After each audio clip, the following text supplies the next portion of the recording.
Sa unang pagkakataon sa loob ng maraming taon, haharap ang Lakers sa isang season na wala na ang kanilang dating superstar. At habang nagsisimula ang bagong kabanatang ito, tila hindi pa tapos ang front office sa pagbuo ng kanilang roster. Sa katunayan, may isang pangalan ngayon ang patuloy na inuugnay sa Los Angeles. At kung matutuloy ang usapan, maaari itong maging isa sa pinakamahalagang additions ng Lakers ngayong off-season. Ang tinutukoy natin ay ang dating NBA champion ng Golden State Warriors na si Jonathan Kuminga. Pero gaano nga ba kalapit ang posibilidad na magsuot siya ng purple and gold? Alamin natin. Sa pag-alis ni LeBron James, malinaw ang direksyon ng Lakers. Nais nilang bumuo ng mas batang koponan na nakasentro kina Luka Doncic at Austin Reeves. Matagal nang magkasamang naglalaro ang dalawa, ngunit ilang beses ding naapektuhan ng injuries ang kanilang pagsasama sa loob ng court. Ngayong wala na si LeBron, mas bibigat ang kanilang papel bilang pangunahing leader ng koponan. Ngunit alam ng Lakers na hindi sapat ang dalawang bituin lamang. Kailangan pa rin nila ng isang athletic wing na kayang tumulong sa opensa at depensa. At dito pumapasok ang pangalan ni Jonathan Kuminga. Ayon sa NBA insider na si Brett Siegel, dalawang koponan na lamang ang seryosong lumalaban para sa serbisyo ni Kuminga. Ang Cleveland Cavaliers at ang Los Angeles Lakers. Ngunit sa kanyang pananaw, mas malaki ang tsansa na sa Lakers tuluyang mapunta ang batang forward. Dagdag pa niya, handa umanong maghintay si Kuminga hanggat kinakailangan upang makuha ang kontratang gusto niya. Sa ngayon, ang target umano ng kampo ni Kuminga ay kontratang nagkakahalaga ng humigit kumulang $14 hanggang $16 million kada season. Ito ang itinuturing nilang tamang halaga batay sa kanyang potensyal at kakayahan. Ngunit hindi naging madali ang negosasyon. Sa mga unang linggo ng free agency, lumabas ang ulat na humihingi si Kuminga ng mahigit $20 milyong kada taon. Dahil dito, nahirapan ang mga koponang interesado sa kanya na makahanap ng kasunduan. Ngayon ay tila nagbago na ang sitwasyon.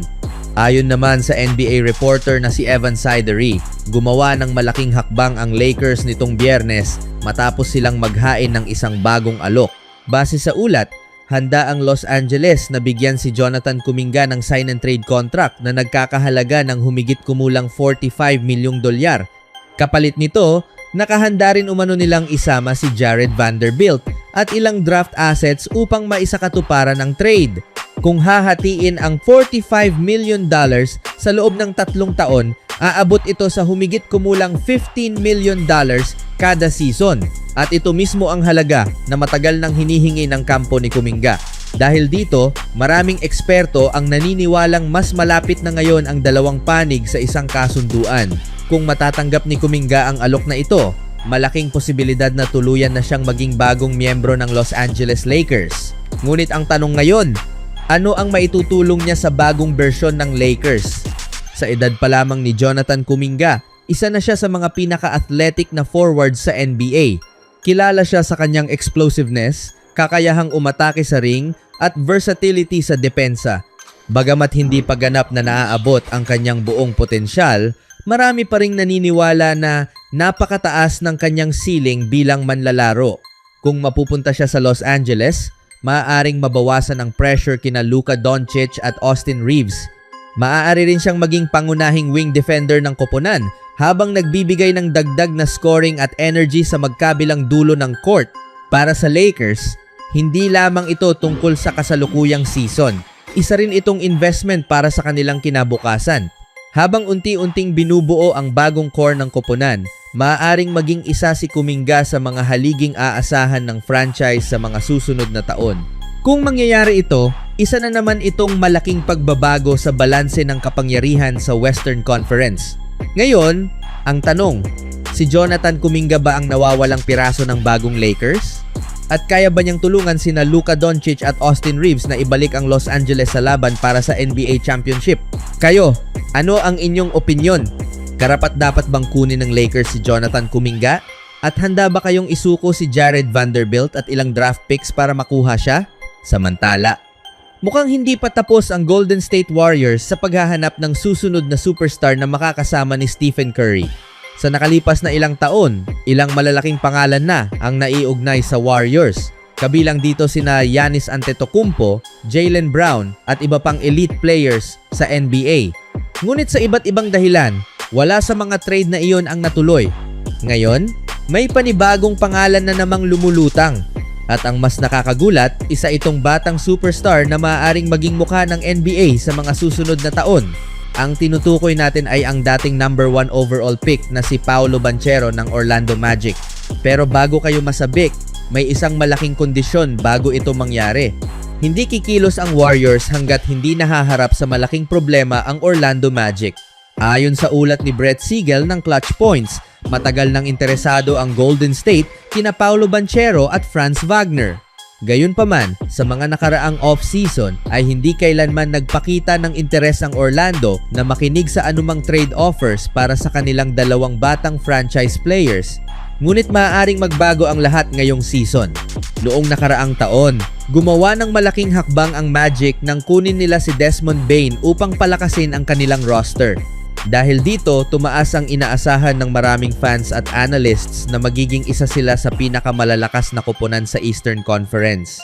Ngunit, hindi nangyari ang inaasahan. Bagamat naging disente ang kanilang naging season, hindi nila naabot ang mataas na expectations na inilagay sa kanila. At ito mismo ang binabantayan ngayon ng Golden State Warriors. Kapag muli umanong nabigo ang Orlando ngayong season, maaaring mapilitan ang kanilang front office na pag-isipan kung kailangan na bang buwagin ang kasalukuyang young core. Kung mangyari iyon, maaaring maging available sa trade market sina Paolo Banchero o Franz Wagner.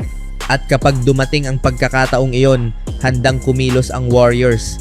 Isa pa sa mga dahilan kung bakit maraming eksperto ang naniniwalang posibleng mangyari ito ay ang sitwasyon ng Eastern Conference.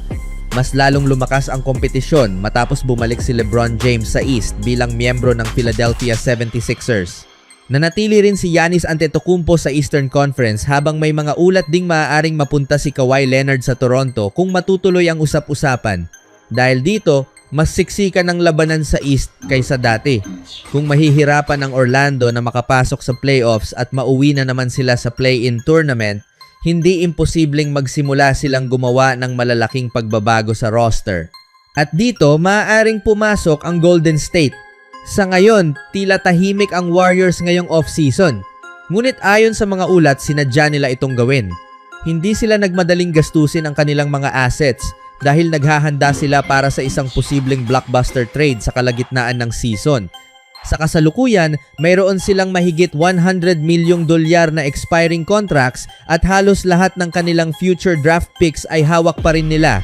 Ibig sabihin, kung sakaling maging available si Paolo Banchero, isa ang Warriors sa mga koponang may kakayahang bumuo ng napakalaking trade package. Ngunit narito ang mas malaking tanong. Magkano nga ba talaga ang halaga ni Paolo Banchero sa trade market? Sa papel, napakataas ng kanyang value. Isa siyang dating first overall pick. Nanalo siya bilang NBA Rookie of the Year. Napili bilang NBA All-Star. Handa bang isugal ng Warriors ang kanilang future para makuha ang batang superstar ng Orlando? At kung sakaling matuloy ang trade na ito, sapat na ba si Paolo Banchero upang mabigyan si Stephen Curry ng isa pang pagkakataon na lumaban para sa NBA Championship? Habang naghihintay ang buong NBA sa magiging takbo ng Orlando Magic ngayong season, tahimik namang nakamasid ang Golden State Warriors. At kung sakaling dumating ang tamang pagkakataon, maaaring ito na ang susunod na blockbuster trade na yayanig sa buong liga. Kayo, ano ang masasabi ninyo? Kung kayo ang general manager ng Warriors, ipagpapalit ba ninyo ang malaking bahagi ng inyong future draft picks para kay Paolo Banchero o mas gugustuhin ninyong maghintay ng ibang superstar? I-comment ang inyong opinion sa ibaba. Huwag kalimutang i-like ang video, mag-subscribe sa channel at pindutin ang notification bell para hindi kayo mahuli sa pinakabagong balita tungkol sa Golden State Warriors at sa NBA.